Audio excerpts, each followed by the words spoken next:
Hi friends, அனைவருக்கும் வணக்கம். எல்லாரும் நல்லா இருக்கீங்களா? நாங்களும் நல்லா இருக்கோங்க.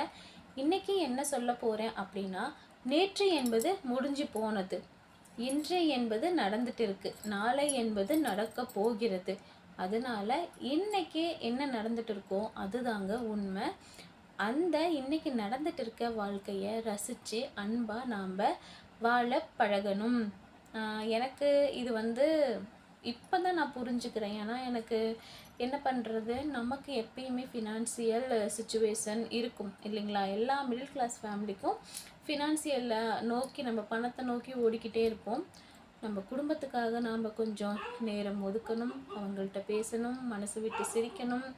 கிடைக்கிற ஞாயிற்றுக்கிழமையிலையாவது கொஞ்சம் நேரம் உட்காந்து ஒருத்தர் கூட ஒருத்தர் பேசிக்கோங்க, பகிர்ந்துக்கோங்க.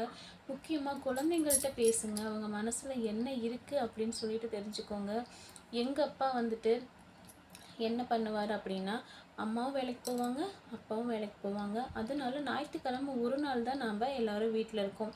மற்றபடி குழந்தைங்களும் நம்மளாம் ஸ்கூலுக்கு போயிடுவோம் இல்லைங்களா? அதனால ஞாயிற்றுக்கிழமை ஒரு நாள் எங்கள் வீட்டில் மொத்தம் 5 பேருங்க. அம்மா, அப்பா, 2 அண்ணா, நான் தான் கடைசிங்க. 5 பேரும் ஒன்றா உட்காந்து சாப்பிட்ணும் அப்படின்னு சொல்லுவார். அது ரொம்ப நல்ல பழக்கம் தெரியுங்களா? 5 பேரும் ஒன்றா எல்லாமே எடுத்து வச்சுட்டு ஒன்றா தான் உட்காருவோம். 5 தட்டு வச்சு ரவுண்டாக உட்காந்து சாப்பிடணும். அப்புறமா அப்பா சொல்லுவாங்க, ஒரு நாள் வீட்டில் இருக்கோம், இது மாதிரி ஒற்றுமையாக சாப்பிட்டு பழகணும் எல்லோரும் சேர்ந்து அப்படின்னு சொல்லுவாங்க. அதே மாதிரி என்ன சொல்கிறதுனா, மனசு விட்டு பேசணும். ஏதாவது பேசணும், சொல்லணும் அப்படின்னு நினச்சிங்கன்னா சொல்லுங்கள், மனசு விட்டு பேசுங்க அப்படின்னு சொல்லுவாங்க. அப்பா என்ன சொல்கிறது, ஒவ்வொன்றும் எங்களுக்கு நல்லது தான் சொல்லி கொடுத்து வளர்த்துனாங்க. அப்பாவோட வளர்ப்புனால தான் நாங்கள் இந்த அளவுக்கு நல்லா இருக்கோம் அப்படின்னு சொல்லிட்டு நான் நம்புகிறேங்க. அப்பா இப்போ எங்கள் கூட இல்லை, இருந்தாலும் அப்பாவோட ஆசீர்வாதம் எங்கள் கூட இருக்குது. அதே மாதிரி தூங்கும்போது ஒன்று சொல்லுவாங்க, தூங்கும்போது நம்ம பாத்ரூம் போயிட்டு கால் கழுவிட்டு வரணும், அது ஒன்று. அதுக்கப்புறம் சாமி ஸ்லோகம் சொல்லுவாங்க.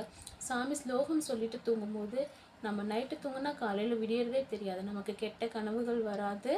அதே மாதிரி எந்த ஒரு கனவும் வராது, மூளை எங்கேயுமே அலைப்பாயாது, நிம்மதியாக தூங்கலாம்.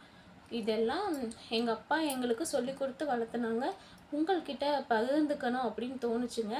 பிடிச்சிருந்ததுன்னா நீங்களும் உங்கள் குழந்தை கூட இது மாதிரி டைம் ஸ்பெண்ட் பண்ணுங்கள், நல்லதெல்லாம் சொல்லி கொடுங்க.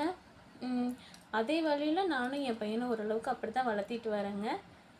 இந்த தகவல் பிடிச்சிருந்தா நம்ம சேனலை சப்ஸ்கிரைப் பண்ணிக்கோங்க, லைக் பண்ணுங்கள், தொடர்ந்து வாட்ச் பண்ணுங்கள். தேங்க்யூ.